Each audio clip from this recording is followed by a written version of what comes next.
사도 바울은 로마서 15장 1절에서 13절 어제 본문으로 그동안 로마 교회에 보냈던 사도 바울의 그 복음이 무엇인지, 예수 그리스도를 믿는 믿음이 무엇인지를 일단락하게 됩니다.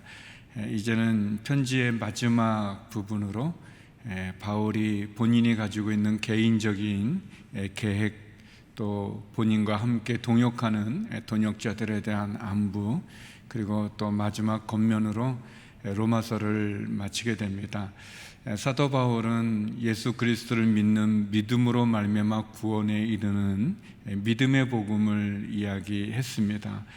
더 나아가서 사도 바울은 또 자기의 동족 이스라엘을 향한, 유대인을 향한 하나님의 마음을 또 나누기도 했습니다.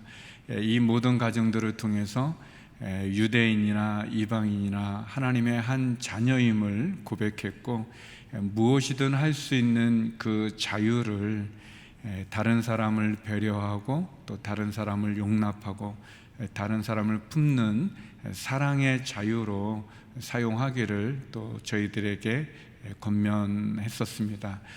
이제 오늘 본문에서 사도 바울은 그 자신이 사역에 대한 부르심의 소명이 무엇인지, 자신을 향한 하나님의 뜻이 무엇인지를 또 밝히고 있고, 또 그가 했던 사역의 원칙들이 어떤 것인지를 설명하고 있습니다.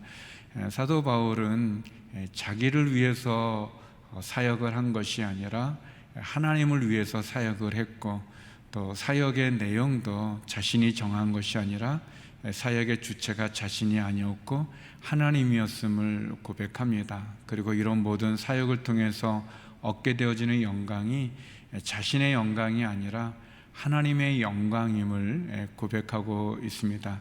먼저 사도 바울의 소명의식에 대해서 우리가 먼저 살펴보기 원하는데요, 16절 말씀입니다. 우리 16절 말씀 같이 한번 읽어보겠습니다. 시작. 이 은혜는 나로 이방 사람들을 위한 그리스도 예수의 일꾼이 되게 해서 하나님의 복음을 전하는 제사장 직무를 수행하게 하시려는 것입니다. 이로써 이방 사람을 제물로 드리는 일이 성령 안에서 거룩하게 돼서 받으실 만한 것이 되게 하시려는 것입니다. 사도 바울은 이미 로마서 9장으로부터 시작되는 자기의 동족 유대인을 향한 그 뜨거운 마음을 나누었습니다. 특별히 사도 바울은 로마서 9장 3절에서 자기의 골육, 자기의 친척, 자기의 동족, 자기의 민족이 주님을 믿게 하는 일을 위해서는 자신의 이름이 생명책에서 지어져도 좋다는 그런 고백을 이렇게 하게 됩니다. 내가 저주를 받아도 나의 동족이 주님께 돌아온다면, 유대인들이 주님께 돌아온다면 그런 소망을 갖는다고 말하면서 자기의 민족, 자기의 친척, 자기의 유대인들이 주님께 돌아오는 그 일에 헌신하기를 원했습니다. 그런 마음이 굉장히 강했죠. 그렇지만 하나님께서는 사도 바울을 이방인의 사도로 세우셨습니다. 외국인들을 위해서, 특별히 율법의 배경이 없는 이방인들을 위한 복음 전파자로 사울을 예수님께서 다메섹에 만났을 때부터 말씀하셨고, 또 그 이후에도 또 바나바와 함께 안디옥 교회를 섬길 때도 그랬고, 또 안디옥 교회가 부흥해서 또 선교사로 따로 구별하여 세울 때, 부름 받았을 때도 사도 바울은 이방인을 위한 그런 사도로서, 선교사로서 소명을 받게 됩니다. 오늘 우리가 읽은 본문에서 보면 사도 바울은 그 이방인들을 위해서 자기가 부르심을 받은 이 소명을 은혜라고 고백하고 있습니다. 하나님의 은혜로 말미암아라고 얘기하고 있죠. 사도 바울은 분명히 자기의 민족, 자기의 동족, 또 자기의 친척, 유대인들을 위해서 자기가 저주를 받아도 좋을 만큼, 자기의 이름이 생명책에서 지어져도 좋을 만큼 그런 마음을 갖고 있었지만, 자기의 그런 마음의 뜻과는 다르게 하나님께서 이방인들을 위한 사도로 그를 세웠을 때, 또 외국인들을 위해서 그를 선교사로 세운 것에 대해서 사도 바울은 은혜라고 고백하고 있습니다. 더불어서 우리가 읽었던 16절의 말씀에 보면 두 가지로 자기의 소명을 설명합니다. 하나는 내가 이방 사람들을 위한 그리스도 예수의 일꾼이다 라고 고백하고 있고요. 또 두 번째는 이 하나님의 복음을 전하는 제사장의 직무를 받았다라고 얘기합니다. 먼저 그리스도 예수의 일꾼이었다, 이방 사람들을 위한 그리스도 예수의 일꾼이다 라고 얘기합니다. 바울의 정체성은 자신은 그리스도의 종이라고 고백하죠. 모든 서신서에서 고백하고 있는 것처럼 사도 바울은 누구를 위해서 일을 하는가? 그리스도 예수를 위해서 일을 했습니다. 그에게 일을 지시하시는 분은 누군가? 또 그를 위해서 예수 그리스도라고 얘기하죠. 또 사도 바울에게 어떤 일을 어디 가서 해야 되는지를 얘기해 줄 수 있는 분은 누군가? 그리스도 예수라고 얘기합니다. 사도 바울은 자기를 그리스도 예수의 일꾼이라고 하는 그런 분명한 소명의식, 정체성을 가지고 자기의 주인이 자기가 아니라, 자기가 하고 싶은 일을 하는 것이 아니라, 자기가 가고 싶은 곳을 가는 것이 아니라 자기의 주인 대신 그리스도 예수께서 말씀하시는 사람들을 만나고 가라 하시는 곳에 간다고 하는 그런 분명한 정체성을 가졌습니다. 더불어서 그는 하나님의 복음의 제사장이라고 고백합니다. 원래 율법에 따르면 제사장은 레위 지파 사람들만 이렇게 될 수가 있었죠. 그런데 우리가 아는 것처럼 바울은 베냐민 지파 사람입니다. 그러니까 이것은 어떤 육신적인 제사장을 말하는 것이 아니라 영적인, 사도 베드로가 너희는 택하신 족속이요 하나님의 백성이요 왕같은 제사장이라고 말했을 때 그 왕같은 제사장과 같은 예수 그리스도를 믿음으로 말미암아 복음을 믿지 않는 사람들의 제사장이 되어져서 하나님의 복음의 중간 역할을 감당하는 그런 복음의 제사장이라고 하는 그런 소명의식이 있었습니다. 제사장은 자기를 위해서 사는 사람이 아니죠. 자기의 뜻을 강구하는 사람이 아니죠. 제사장은 백성들의 중재자가 되고 또 하나님의 대언자가 되어서 백성들의 죄를 대속하는 사명을 감당하고 하나님의 말씀을 전하는 사명을 감당하는, 사도 바울은 자신을 그리스도 예수의 일꾼이라고 말하고 복음의, 하나님 복음의 제사장이라는 그런 분명한 정체성과 소명의식을 가지고 그의 사역을 감당했습니다. 더 나아가 그는 그 모든 일들로 인해서 자랑할 것이 많이 있지만, 오늘 본문에 있는 대로 하나님의 일에 대해서 자랑할 것이 많이 있지만, 그러나 내가 이방 사람들에게 복음을 전한 것 외에는 자랑하지 않겠다라고 이렇게 고백하고 있습니다. 사랑하는 성도 여러분, 여러분이 하나님께 받은 소명은 무엇입니까? 여러분에게 하나님이 주신 사명은 무엇입니까? 여러분은 여러분의 정체성을 어떻게 규정하고 있습니까? 사도 바울은 자기의 생각과 뜻이 있었지만, 간절함이 있었지만, 그러나 하나님이 주신 소명을 은혜였다고 고백하고 그것만 자랑하겠다고 고백하고 있습니다. 우리가 믿지 않는 가정에 시집을 오거나 또는 믿지 않는 가정과 결혼을 했을 때 그 믿지 않는 가정에 하나님께서 나를 선교사로 보냈구나, 또 우리가 안 믿는 직장 생활 가운데서 또 하나님이 나를 이곳에 선교사로 보내주셨구나 라는 그러한 마음을 갖고, 또 믿지 않는 가정에서 신앙생활을 할 때 안 믿는 가족들에게 복음을 전하는 것, 그것도 우리에게 너무나 중요한 소명이고 사명입니다. 나는 이런 일을 하고 싶고 이런 곳에 가고 싶지만, 그러나 하나님께서 이런 곳에 가라 하시고 이런 일을 하라 하실 때 그것을 은혜로 받아들이고, 그리고 그리스도 예수의 일꾼으로 하나님 복음의 제사장으로 주님 앞에 바로 설 수 있는 저와 여러분이 되기를 바랍니다. 계속해서 두 번째로 사도 바울은 오늘 본문에서 자신의 사역의 원칙을 이야기하고 있습니다. 바울의 사역의 원칙은 세 가지로 볼 수 있는데요. 먼저 우리 20절 말씀 보았으면 좋겠습니다. 20절입니다. 같이 읽겠습니다. 시작.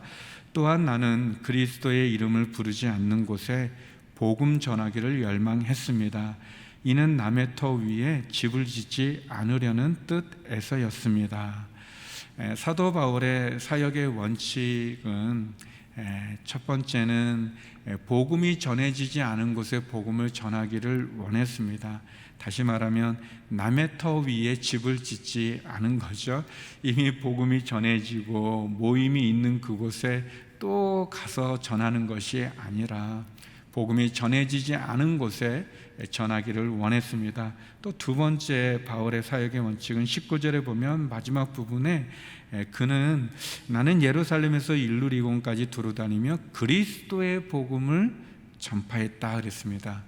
사도 바울은 자기를 전한 게 아닙니다. 사도 바울은 어떤 한 교회를 전한 게 아니죠.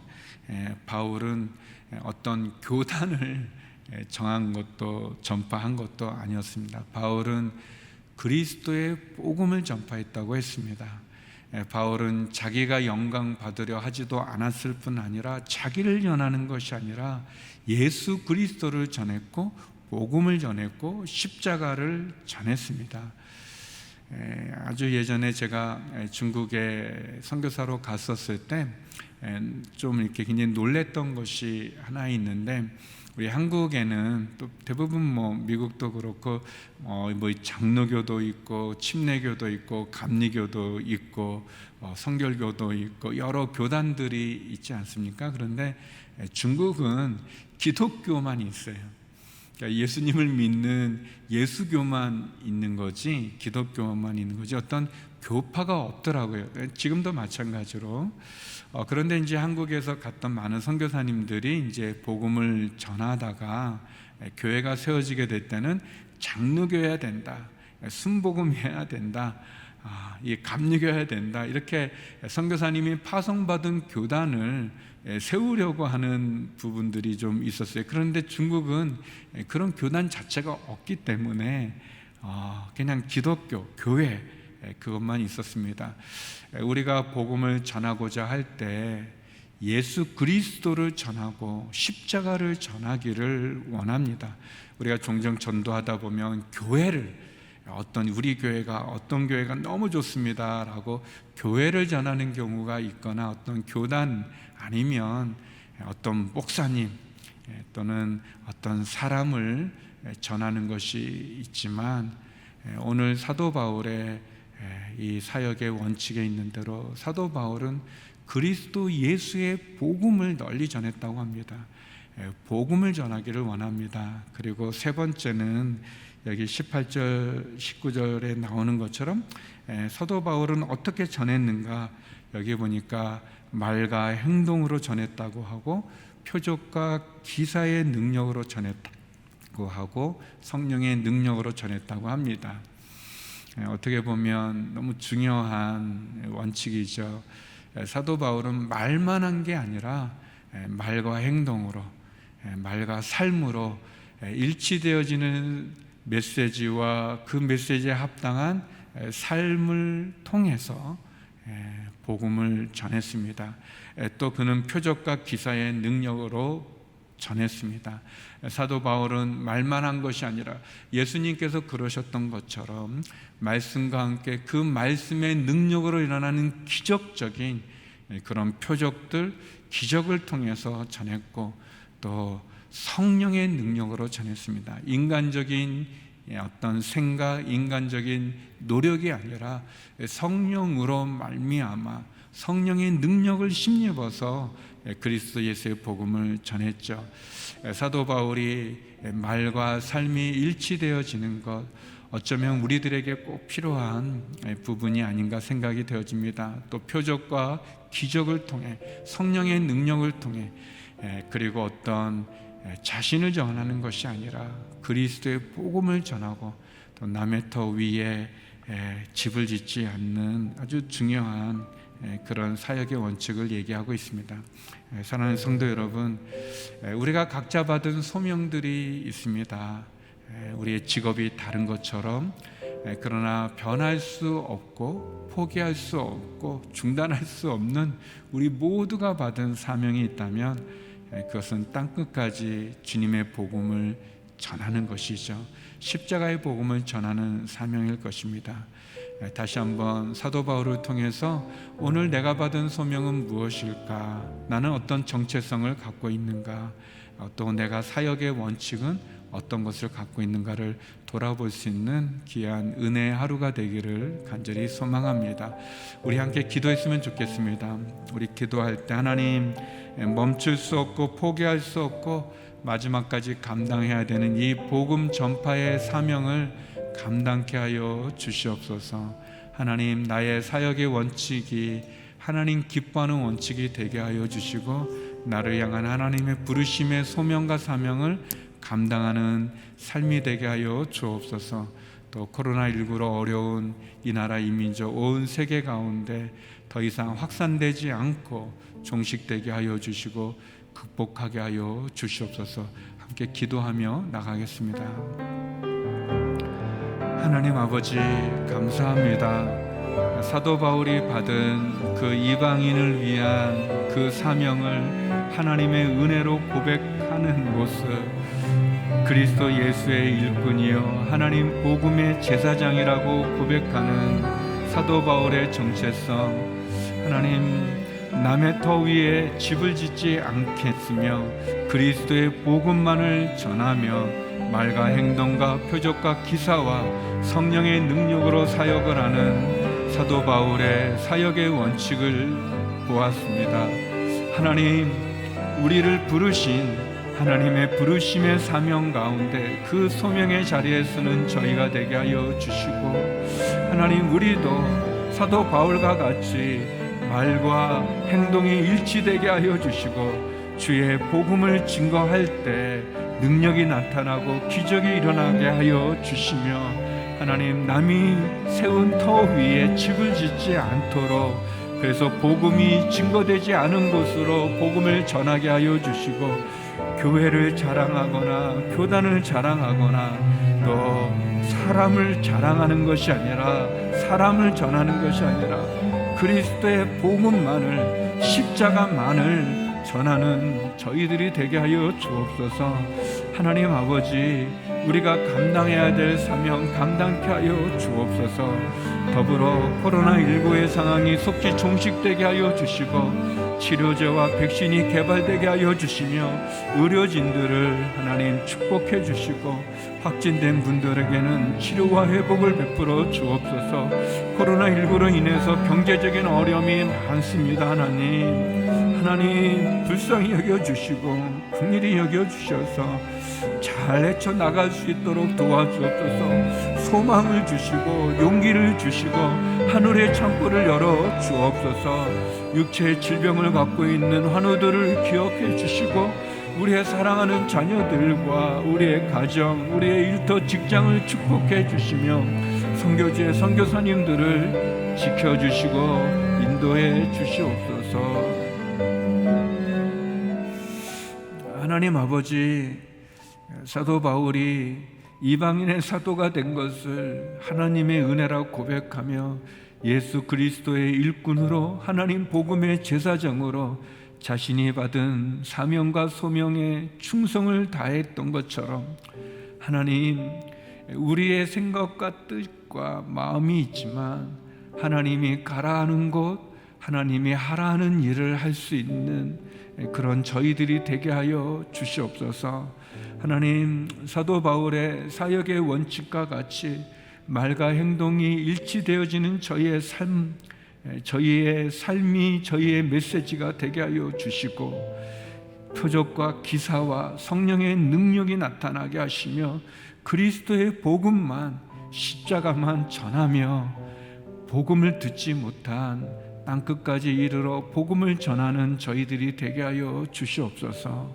하나님, 코로나19의 상황이 속히 종식되게 하시고 더 이상 확산되지 않게 하여 주옵소서. 하나님, 특별히 확진된 분들에게는 치료를 베풀어 주시고, 의료진들에게 힘을 주시고, 경제적인 어려움에 처한 많은 분들에게 하나님 소망을 주시고 용기를 주시고 하늘의 창고를 열어 주시옵소서.